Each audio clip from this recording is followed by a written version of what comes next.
கர்த்தருக்கும் நமக்கும் உள்ள ஐக்கியத்தை பிரிக்கும்படியான எந்த ஒரு விஷயத்தையும் நாம் அனுமதிக்க கூடாது. நம்ம பணத்தில் பெரிய ஆளாக இருக்கலாம், அது நமக்கு இடையில இருக்கிற அன்பையும் ஐக்கியத்தையும் பிரித்து விடக்கூடாது. பணத்திற்கு நாம முக்கியத்துவம் கொடுக்கக்கூடாது.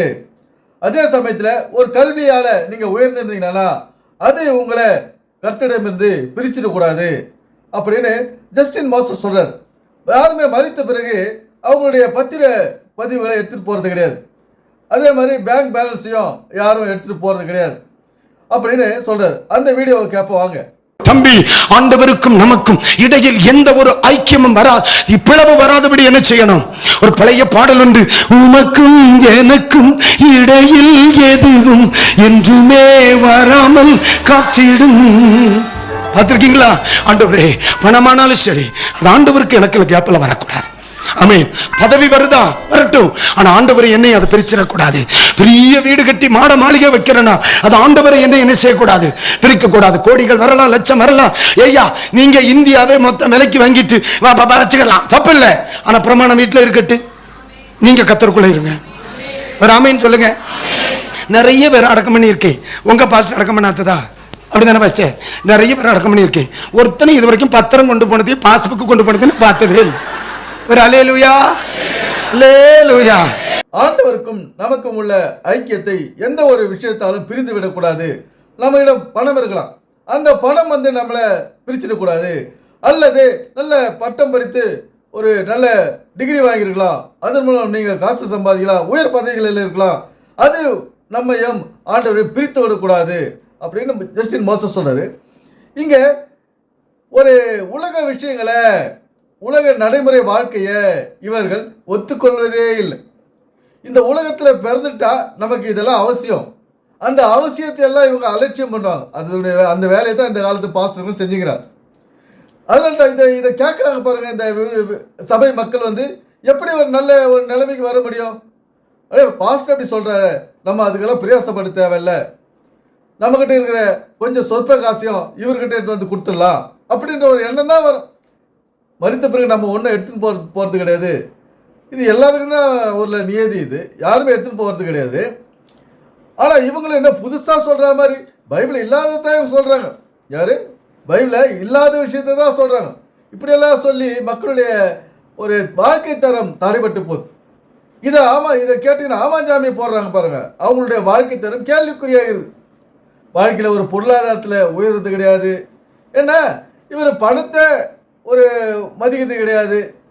பைபிளை தான் இவர் உயர்த்தி பேசுவார். இந்த பைபிள் பணத்தை மையமாக வைத்து எழுதப்பட்டது அப்படின்னு இந்த ஜஸ்டின் மோசஸ் அவர்களுக்கு தெரியாது. அப்படி தெரிந்ததுன்னா சொல்லுவார்.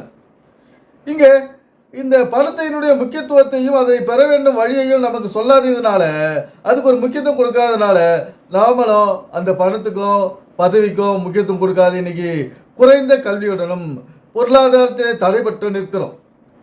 இந்த வேதமானது வாழ்வியல் புத்தகம். இந்த வாழ்க்கையில நாம என்னென்ன செய்யறோமோ பிறந்தது முதல் இறுதி வரை அதை நம்ம சரியா செஞ்சுட்டு தான் போனோம். அதை செய்யாத சொல்லல பைபிள். ஆனா இது போன்ற ஜஸ்டின் மோசஸ் போன்ற ஆட்கள் அதெல்லாம் ஒரு பற்று இல்லாத பண்றாங்க. நம்ம கிட்ட அந்த கல்வி மேல ஒரு பற்று இருக்கக்கூடாது, பணத்து மேல ஒரு பற்று இருக்கக்கூடாது. இப்படி ஒரு ஒட்டு உறவு இல்லாதையே பண்ணிடுறாங்க. ஆனா இவங்களுக்கு காணிக்க மட்டும் காசு வேணும். இப்போ ஜஸ்டின் மோசஸ் சொல்றாரு ஒரு வீடியோவில், ஒரு 5 ரூபாய் வச்சு தான் ஒரு சபையை ஆரம்பிக்கிறார். இப்படிதான் போய் மண்ணில் பொச்சு வச்சோம், அது இன்னைக்கு எங்களுக்கு அந்த இடத்தையே சொந்தமாக்கி கொடுத்துருச்சு, நாங்கள் பெரிய சர்ச்சு கட்டி வச்சுக்கிறோம் அப்படின்னு இவங்க பெருமை அடிச்சுக்கிறாங்க. ஆனால் இந்த சர்ச்சுக்குள்ளே இருக்கிற சபையாரோ அந்த காணிக்க கொடுத்த நபர்களோ வாழ்க்கை நிலை எப்படி இருக்குது? சொந்த வீடு இருக்குதா? இன்னைக்கு எல்லாரும் போட்டு காணிக்க கொடுத்து இன்னைக்கு அந்த ஒரு கட்டிட சபைகளை பெருசாக கட்டிட்டு இருக்கிறோம். ஆனால் அந்த கட்டிட சபைகளுக்கு உள்ள உட்காந்துக்கிறவங்களுக்கு நிலைமை என்ன? பண பற்றாக்குறை இல்லாத இருக்குதா? ஒரு சந்தோஷமான சமாதானமான வாழ்க்கை வாழறோமா? அதை யாரும் சிந்திச்சு பார்க்கறது இல்லை. அதுக்குண்டான வழியை ஆலோசனையை இந்த பாஸ்டர்கள் மக்களுக்கு சொல்வதில்லை. பணத்தை பற்றி ஒரு கேவலமாக பேசுறது, படிப்பை பற்றி ஒரு கேவலமாக பேசுறது. அப்போ எப்படி கிறிஸ்தவர்கள் நல்லா படிச்சுட்டு உயர்ந்த நிலைக்கு வர முடியும்? பிள்ளைகள் இன்றி இந்த மாதிரி இவர் பெந்தகோஸ்தை விட்டு ஓடி வந்தவர் நினைக்கிறேன். பெந்தகோஸ்தே ஸ்டைல் அப்படியே இருக்குது பாருங்க. அந்த பாட்டு கூட அப்படியே தான் பாடுறாரு, பெந்தகோஸ்தே பாட்டு தான் பாடுறாரு. இங்கே பெந்தேகோஸ்துக்கு டிபிஎம் சர்ச்சுக்கு போன வாலிப பிள்ளைகள் இன்னைக்கு வாழ்க்கை எழுந்து நிற்கிறாங்க. ஒரு திக்கற்ற நிலைமையில் இருக்காங்க. ஒரு முன்னேற்றம் இல்லை. ஒரு ஆரோக்கியத்தில் ஒரு சரிவு. இப்படி எல்லாத்தையுமே ஒரு கேள்விக்குறியாக்கிட்டாங்க இந்த ஜஸ்டின் மோசஸ் போன்ற பாஸ்டர்கள். இங்கே இந்த வேதமானது ஒரு நல்ல படிப்பை படி, நல்ல கல்வியை உயர்த்துக்கொள், காசு சம்பாதி, நல்ல உன்னுடைய தேவைகளை பூர்த்தி செய்து சந்தோஷமாக இரு, அடுத்த சந்ததியும் அதுக்கேற்ற போல நீ உருவாக்கு, இதைத்தான் சொல்லுது பைபிள். ஆனால் இந்த உலக வழக்கத்திலெல்லாம் இவங்க உதாசீனம் பண்ணுறது. உலகத்தில் நம்ம எதை இம்பார்ட்டன்ட் கொடுக்கணுமோ அதெல்லாம் இவங்க உதாசீனம் பண்ணுறது, அலட்சியம் பண்ணி பேசுறது, அவதூறு பரப்புறது. சயின்ஸ் என்ன ஒரு அவதூறு பரப்புறது. இப்போ எம்டி ஜெகன் போல அறிவியல் கண்டுபிடிப்புன்னா அதுக்கு ஒரு சாத்தான் உருவம் கொடுத்து அதை ஒன்றுமில்லாத பண்ணிடுறாங்க. இப்படி இந்த வேதத்தை சரியாக புரிஞ்சுக்கிறவங்க யாருமே கிடையாது. அதனால் இன்னைக்கு கிறிஸ்தவனுடைய நிலைமை கேள்விக்குறியாக இருக்குது. இந்த பைபிளில் ஒரு வாழ்வியல் புத்தகம் இது. ஒரு மனிதன் இந்த உலகத்திலே எப்படி வாழ வேண்டும், பணப்பற்றாக்குறை இல்லாத சொந்த வீட்டோடு எப்படி வாழ வேண்டும் என்றதான் இந்த பைபிள் எழுதி வச்சுது. இயேசு கிறிஸ்து ஒரு மாட்டு கொட்டையில் தான் பிறக்கிறார். பணக்கார வீட்டில் பிறந்து அவர் வாழ்ந்து காட்டல. ஒரு மாட்டு கொட்டையில் மாடு கட்டி வைக்கிற ஒரு தொழுவத்தில் அவர் பிறக்கிறார். அது எதை குறிக்குதுன்னா, இங்கே ஒரு ஏழ்மையான ஒரு குடிசை வீட்டில் வீடே இல்லாதவங்க கூட இன்னைக்கு படித்து நல்ல நிலைமைக்கு வரலாம். இப்போ கவர்மெண்ட் ஸ்கூல்லலாம் வந்து இப்போ ஃபீஸ் கிடையாது. அந்த ஸ்கூலில் போயிட்டு ஒரு நல்ல கல்வி கற்று ஆர்வத்தோடு ஒரு நல்ல நிலைமைக்கு வரலாம். அந்த வழியை இங்கே செஞ்சு வச்சுருக்காங்க இந்த உலகத்தில், பூலோக வாழ்க்கையில். அதெல்லாம் நம்ம பயன்படுத்துறது கிடையாது.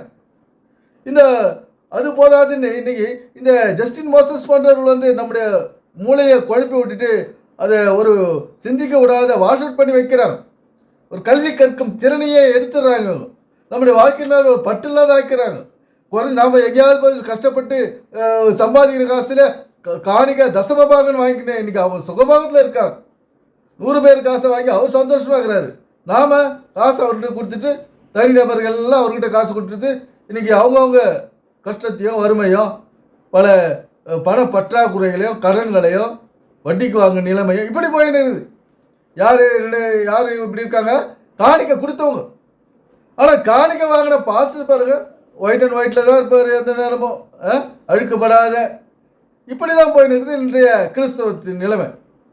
நண்பர்களே, நாம் இழுத்து கொள்ள வேண்டிய நேரம் இது. இந்த ஜஸ்டின் மோசஸ் போன்றவர்களுடைய பேச்சை கேட்டு நாம் மயங்கி நம்முடைய நிலைமையை உணராமல் இருக்கக்கூடாது. நம்முடைய முன்னேற்றத்திற்கு என்ன செய்ய வேண்டும், எந்த வழியில் போனோம், எப்படி பணம் சம்பாதிக்கிறது, எப்படி ஒரு வீடை வாங்கிறது, எப்படி நம்முடைய தேவைகளை பூர்த்தி செய்து கொள்வது, அதுதான் சொல்லுது பைபிள். அது நாம் கிரமமாக ஒழுங்காக செஞ்சு நாம் வெற்றி வாழ்க்கையை வாழ வேண்டும் என்பதை. எனவே சிந்திப்போம், செயல்படுவோம். நன்றி, வணக்கம் நண்பர்களே.